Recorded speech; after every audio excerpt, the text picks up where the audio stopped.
Hola, muy buenos días a todos. Es un honor darles la bienvenida a esta ponencia titulada Estrategias claves para la innovación en la neuroeducación. Agradecemos su presencia y entusiasmo por compartir este espacio de conocimiento y aprendizaje. Los autores de esta ponencia son Maya Torres, Erwin David y mi persona Piña Mejía, Jennifer Michelle. Vamos a empezar esta temática con 3 puntos claves: conexión cerebro-aprendizaje, plasticidad cerebral, ambiente positivo en el aula. Cómo estos 3 ejes se pueden unir y pueden crear diferentes estrategias que puedan mejorar el clima y ambiente de aprendizaje en el aula.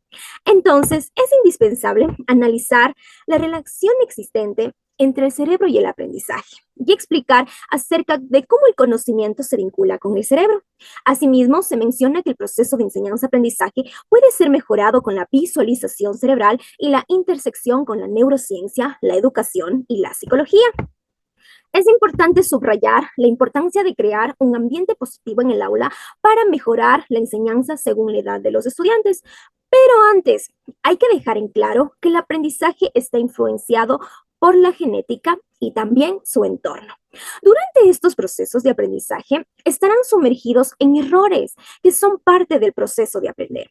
Para ello, es importante elevar sus expectativas y abandonar el temor a equivocarse. Por lo tanto, al finalizar todas estas indagaciones, se podrán encontrar diferentes estrategias que ayuden a mejorar climas y ambientes de aprendizaje en el aula. La plasticidad cerebral, las redes neuronales, la conexión mente-cuerpo influyen en el aprendizaje y en los diferentes enfoques educativos. La reorganización cerebral complica la interpretación de daños. La estimulación cortical apoya la visión localizacionalista, aunque la complejidad de las conexiones neuronales la desafían. Las redes neuronales y sinapsis están vinculadas al aprendizaje. La filosofía y psicología humanista se conectan con la neurociencia al considerar cómo las experiencias y emociones afectan a los procesos neuronales. Entonces, la plasticidad cerebral es la capacidad del cerebro para cambiar y adaptarse a lo largo de toda la vida. Dicho esto, vamos a conocer cuál es el objetivo general. ¿Qué es lo que vamos a hacer el día de hoy? Nosotros vamos a ser capaces de analizar la relación entre el cerebro y el aprendizaje para demostrar que el cerebro es capaz de cambiar a lo largo de la vida y que en un ambiente positivo en el aula es fundamental para optimizar el aprendizaje de los estudiantes a través de estrategias prácticas basadas en investigaciones científicas y que pueden llegar a ser aplicadas en entornos educativos. Vamos a comenzar con algunas particularidades del cerebro. En este caso, el cerebro humano es un órgano fascinante y complejo. Algunas de sus particularidades son plasticidad cerebral, que es la capacidad de reorganizarse y formar nuevas conexiones neuronales a lo largo de la vida. Tenemos un hemisferio izquierdo que hace alusión al lenguaje y lógica, y derecho, creatividad y espacio. El consumo de energía representa el 2% del peso corporal, pero consume el 20% de la energía.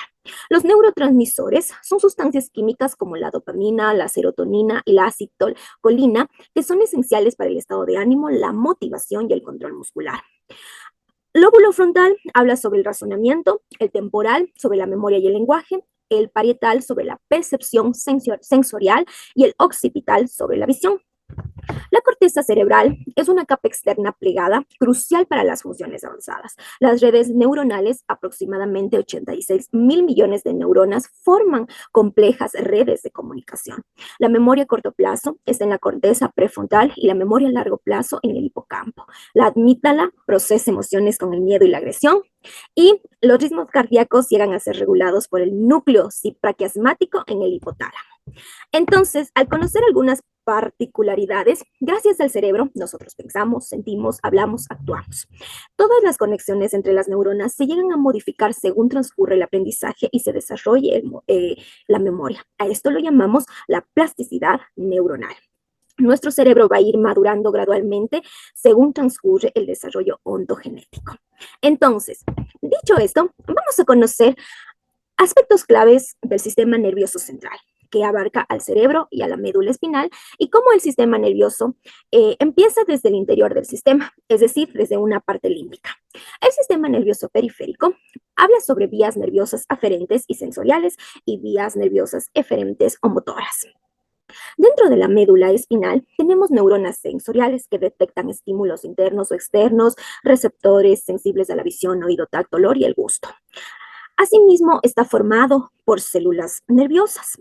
Las interneuronas están intercaladas entre ambas, intervienen entre los reflejos simples y en las funciones superiores. Las neuronas motoras controlan la actividad muscular, la ejecución del movimiento. Entonces, aquí estamos hablando un poquito de motricidad gruesa. Entonces, las células de soporte, tenemos a las células gliales, que son el soporte de las neuronas que contribuyen en el desarrollo y funcionamiento del sistema nervioso. Y ya el cerebro, que habla sobre un cerebro anterior, derecho e izquierdo. Tenemos lóbulo frontal, parietal, temporal, occipital, tallo cerebral o tronco encefálico y el cerebelo. Entonces, conociendo algunas particularidades del sistema nervioso central, es importante que nosotros también conozcamos al sistema nervioso como tal. El cerebro y la médula espinal están conectados a los receptores sensoriales y a los músculos por medio de axones muy largos que constituyen los nervios periféricos.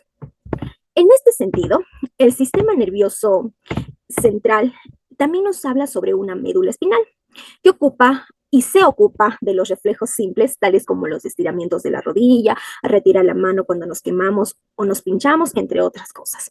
Y constituye, como se lo denomina en el texto que se ha analizado, la autopista, la vía por la cual viaja toda la información entre el cuerpo y el cerebro en ambas direcciones. Entonces, una vez analizado eso, se dice que el sistema nervioso central, en este sentido, empieza a conocer o empieza a trabajar como una forma compleja. El sistema nervioso se lo denomina complejo porque habla sobre un conjunto de células y tejidos que llegan a coordinar las acciones y la información sensorial del cuerpo. Entre esas principales características o podríamos decir componentes, hablamos sobre un sistema nervioso central, que como les acabo de explicar es el cerebro y la médula espinal, pero también hablamos sobre un sistema nervioso periférico, que son los nervios tanto sensoriales como motores, y que estos de aquí también llegan a transmitir órdenes desde el sistema nervioso central a músculos y glándulas. Perfecto. Ahora, vamos a conocer un poquito sobre los hemisferios del cerebro, el hemisferio tanto izquierdo como el hemisferio derecho. Los hemisferios, en este sentido, están divididos en dos, tal cual como lo acabo de comentar hace un momento, izquierdo y derecho. Cada uno es responsable de diferentes funciones. El hemisferio izquierdo está asociado al lenguaje, al pensamiento lógico y analítico, al control motor, a la memoria verbal. Son responsables del procesamiento del lenguaje, incluyendo el habla, la lectura y la escritura, razonamientos lógicos al analizar y resolución y resolver problemas matemáticos, controlar los movimientos del lado derecho del cuerpo y sobre todo recuperar la información relacionada con el lenguaje y los hechos. El hemisferio derecho incluye creatividad y arte, pensamiento espacial, reconocimiento de rostros, emociones e intuición, control motor. Están asociados con habilidades creativas y artísticas, incluyendo la música y el arte, y son responsables del procesamiento de la percepción espacial y la visualización de imágenes, y que involucran la capacidad de reconocer y recordar rostros, y sobre todo procesar aspectos emocionales y el pensamiento intuitivo. ¿Para qué? Para controlar movimientos, en este caso, del lado izquierdo del cuerpo. Muy bien, una vez conocido un poquito de teoría, cómo todo esto que hemos analizado nosotros podemos llegar a aplicarlos en el aula, bueno, voy a contarles algunas estrategias claves para innovar la neuroeducación, para incluir dentro del aula. Entre ellas siempre es importante que nosotros empecemos cambiando las disposiciones de los pupitres. Esto nos ayudará a generar nuevos climas de aprendizaje y mejorar la atención en nuestros estudiantes. Recuerden que tenemos diferentes tipos de atención. Entonces, en este sentido, también la iluminación es un aspecto clave. Recibir clases bajo la luz del sol puede ser en el patio o otro día convertir la clase en un cine, ya depende mucho de la planificación curricular o el ambiente de aprendizaje que les ofrezcan a los estudiantes. Vamos a decorar el aula con los trabajos propios de los estudiantes. Esto les ayuda a motivarse y brindarles la oportunidad de observar y celebrar sus logros diariamente. Crear un ambiente propicio para el aprendizaje es esencial. Promover un entorno seguro y relajado donde los estudiantes se sientan cómodos.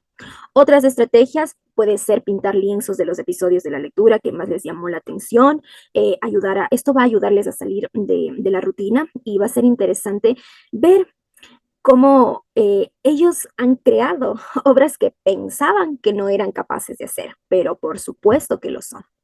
El ejercicio aeróbico también fomenta el crecimiento y la supervivencia neuronal. Los docentes debemos elaborar un informe al finalizar del ciclo escolar para que el nuevo docente pueda dar continuidad al proceso de enseñanza-aprendizaje. Entonces, siempre estar comunicándonos entre compañeros pedagógicos va a ser un punto clave para que todas estas estrategias tengan un punto exitoso. Tener pausas activas como el mindfulness para cultivar la atención y regular las emociones. Y también existen estudiantes con necesidades educativas especiales, los podemos hacer líderes de la clase.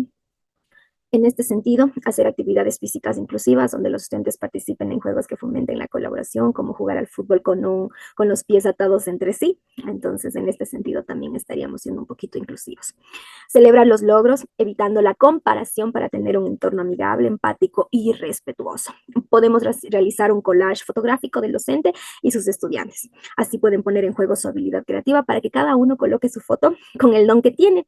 Una idea interesante es dibujar caricaturas de todos en la clase y agregar un toque personal. Podemos cortarnos un pedacito de nuestro cabello, un mechoncito de nuestro cabello, y como tenemos aquí en la fotografía, podemos hacerlo con todos los compañeritos que formamos parte de la clase y lo pegamos encima de la cabecita, pero algo cortito.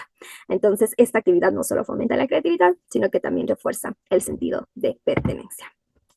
Bueno, después de haber analizado todos estos datos, puedo concluir que existe una relación entre el cerebro y el aprendizaje, ya que el cerebro está cambiando a lo largo de la vida. Y el ambiente de aprendizaje, los ambientes de aprendizaje son cruciales para mejorar el proceso de enseñanza-aprendizaje. Se puede visualizar diferentes estrategias que están respaldadas por la ciencia, como programas educativos, ejercicio físico, el juego. Además, se puede entender que la importancia de crear ambientes de aprendizaje positivos y que sean variados ayuda a estimular el interés y la participación de los estudiantes. Al final se puede llegar o se pudo llegar a identificar una serie de estrategias prácticas para mejorar el entorno del aula, desde cambios físicos hasta actividades inclusivas, todo destinado para crear un entorno educativo emocionalmente positivo. Y si ya queremos irnos al fondo aún muchísimo más, ¿cómo podemos nosotros, incluso desde las inteligencias múltiples, practicar la neuroeducación? Eso ha sido todo. Les presento las referencias bibliográficas en donde se ha basado la teoría para poder crear las diferentes estrategias y muchísimas gracias.